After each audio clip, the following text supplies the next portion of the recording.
आपके पास क्वेश्चन है 9.16 4 salesmen were posted in different areas by a company. The number of units of company X sold by them is as follow. तो A B C D हमारे पास ये हैं और इसके against जो values हैं वो सारी हमें इस तरह से गिवन हैं। तो A की ये सारी वैल्यूज़ इस तरह से B की हैं और इस तरह C से और D. Is there a significant difference in the performance of these salesmen? ये इनकी परफॉर्मेंस है ABCD 4 सेल्समैन हैं। तो हमारे पास जब अनोवा होता है तो उसमें हम लोग क्या करते हैं कि डिफरेंट मीन्स का देखते हैं कि whether these means are equal or not H not में। जब दो से ज़्यादा हमारे पास मीन्स को चेक करना होता है तो फिर हम लोग जो है अनोवा यूज़ करते हैं। और अनोवा में एच नॉट में क्या होगा कि μ1 is equal to μ2 is equal to μ3 is equal to μ4। क्योंकि ABCD है तो इसलिए हमारे पास कितने मीन्स आएंगे, 4 मीन्स आएंगे। अगेंस्ट H1 में क्या होगा, not all means are equal. Significance level जो है वो हमारे पास अगर गिवन नहीं है क्वेश्चन में तो हम लोग 0.05 लेंगे। ठीक है, इसी तरह से जो है टेस्ट स्टेटिस्टिक हमारे पास क्या होगा अनोवा के लिए F होता है और MSD divided by MSE which follows F distribution with alpha. और डिग्रीज ऑफ फ्रीडम हमारे पास क्या है K-1 N-K। इसकी जो कंप्यूटेशन है तो हमारे पास ये जो A है इसको हमने x1 का नाम दिया और उनकी सारी वैल्यूज़ लिख ली। पीछे जो हमारे पास वैल्यूज़ थी ना 28, 23, 20, 29। नेक्स्ट में हम लोग क्या कर लेंगे, उस x का स्क्वायर ले लेंगे। तो 28 का स्क्वायर 7, 84 इस तरह से, 23 का स्क्वायर 529 इस तरह से, 20 का स्क्वायर जो है वो 400 और 29 का स्क्वायर जो है वो 841। इस तरह से b की वैल्यूज़ लिख लेंगे और उनका सम ले लेंगे। इस तरह से a का भी हम सम लेंगे और उसको हम रिप्रेजेंट करेंगे t.j से। ठीक है, और x का भी हम इस तरह से स्क्वायर लेंगे, x2 का स्क्वायर लेंगे। तो 330 का स्क्वायर 900, 32 का स्क्वायर 1024 इस तरह से, 25 का 625 और 21 का स्क्वायर 44 इस तरह से। C को x3 से डिनोट किया है और इन सब का जो प्लस सम किया है उनको प्लस किया है तो 104 आया है। और इस तरह से x4 जो है इसका भी स्क्वायर लिया है हर एक वैल्यूज़ का। फिर D को x4 से डिनोट किया है, 19 है इसका स्क्वायर लिया है इस तरह से, 21 का स्क्वायर, 15 का स्क्वायर और 25 का स्क्वायर। इन सबको प्लस करने से हमारे पास क्या आता है, 80 आता है। अच्छा, और जब हम ये क्या लिखा हुआ है, नेक्स्ट कॉलम हमारे पास क्या बनेगा, t.j का स्क्वायर। तो हमारे पास 100 का स्क्वायर क्या आता है, ये आता है। 108 का स्क्वायर ये आता है, 104 का स्क्वायर ये आता है, 80 का स्क्वायर जो है ये आता है। और नेक्स्ट जो हमारे पास कॉलम बनेगा वो क्या बनेगा, समेशन xij का स्क्वायर। तो जो हमने स्क्वायर वैल्यूज़ ली हैं जैसे x1 का स्क्वायर, x2 का स्क्वायर, x3, x4 का स्क्वायर, तो हम लोग जो है इनकी वैल्यूज़ को x1 का स्क्वायर जो है इनको प्लस किया है तो ये 2554 आया है। इस तरह से x2 का स्क्वायर जो है वो हमारे पास क्या आया है, 2990। और इस तरह से x3 का स्क्वायर लिया है और इस तरह से x4 का सम लिया हुआ है। सॉरी, जो x3 का स्क्वायर का सम और x4 स्क्वायर का सम जो है वो ये आया हुआ है। फिर हमने क्या किया है कि t.j है तो इसको सम किया है, इन सबको सम करने से हमारे पास ये बन जाता है t डबल डॉट, और ये क्या है 392 है। t.j का जो सम लिया है उसको हमने t.j स्क्वायर और समेशन साथ में लिखा है और इन सबको प्लस करने से ये फिगर आया है। इस तरह से इन सबको प्लस करने से डबल समेशन, चूँकि यहाँ पे एक समेशन था और हमने अगेन उसको प्लस किया है तो इसलिए क्या बन गया, डबल समेशन xij का स्क्वायर और इन सबको प्लस करने से 10058 आया है। और ये हमने क्यों किया, क्योंकि हमें इन फार्मूलाज में इसकी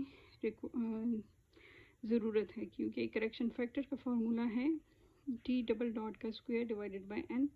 तो t डबल डॉट जो है ये हमारे पास 392 आया है और n हमारे पास कितना है, 4 हमारे पास रोज़ हैं और 4 कॉलम्स हैं।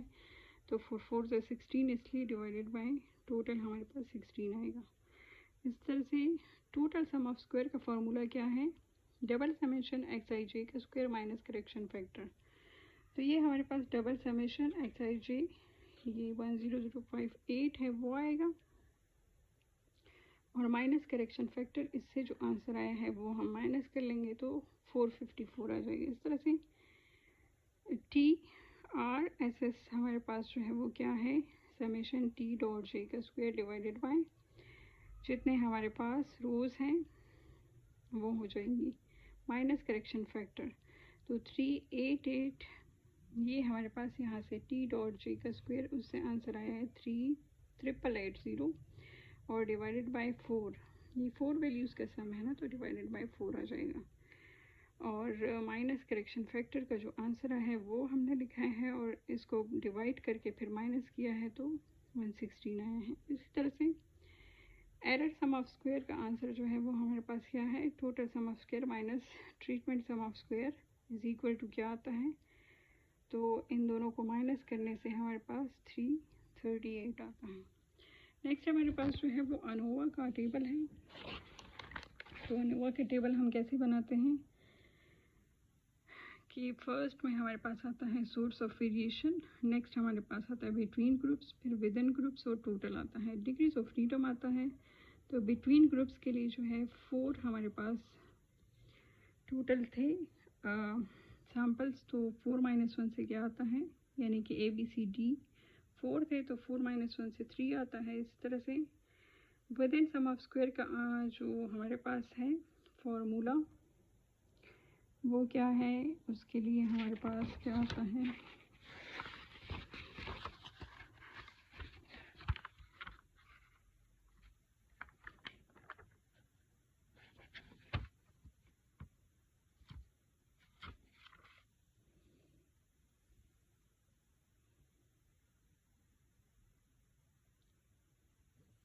अच्छा वो मैं आपको बताती हूँ फिर कि ये कहाँ से आता है।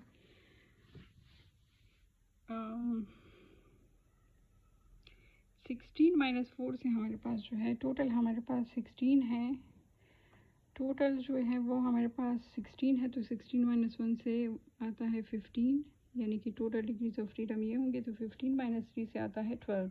और इसका एक और भी मेथड है वो भी मैं आपको बताती हूँ। तो ये सम ऑफ स्क्वायर जो है ये हमारे पास कहाँ से आए, ये जो हमारे पास 116 आया है और 338 जो आया हुआ है, ये दोनों, यानी कि हमारे पास ट्रीटमेंट सम ऑफ स्क्वायर है और एरर सम ऑफ स्क्वायर है। बिटवीन ग्रुप्स जो है उसका सम ऑफ स्क्वायर जो है वो 116 आया है और विद इन ग्रुप्स के लिए 338 आया है। फिर हम इसका मीन स्क्वायर लेते हैं, तो मीन स्क्वायर के लिए 116 को 3 पे डिवाइड करोगे तो 38.6667 आएगा, और 338 को डिवाइड करेंगे 12 पे तो उससे आता है 28.1667, और इनको प्लस करने से 454 आता है। और एफ कैसे फाइंड होता है कि 38.667 डिवाइडेड बाय 28.16, क्योंकि हमारे पास क्या है मीन्स सम ऑफ ट्रीटमेंट जो है वो हमारे पास ये है और डिवाइडेड बाय MSE, तो ये हमारे पास ये हमारे पास है MST और ये हमारे पास MSE हो जाएगा। ठीक है, तो दोनों को डिवाइड करेंगे तो इससे आंसर आता है 1.3728। और क्रिटिकल रीजन जो है F इज़ ग्रेटर देन और इक्वल टू F 0.05, और डिग्रीज ऑफ फ्रीडम जो है ये हमारे पास 3 और 12 ये वाली लगेंगी। इसको टेबल में देखेंगे, F के टेबल में 3.49 आता है, चूँकि आंसर हमारे पास 1.3 है तो हम लोग एक्सेप्ट कर लेंगे H0 को। तो इसलिए यहाँ पे कह रहे हैं कि does not falls in the critical region calculated value, so we cannot reject H0, hence conclude that there is no significant difference in the performance of the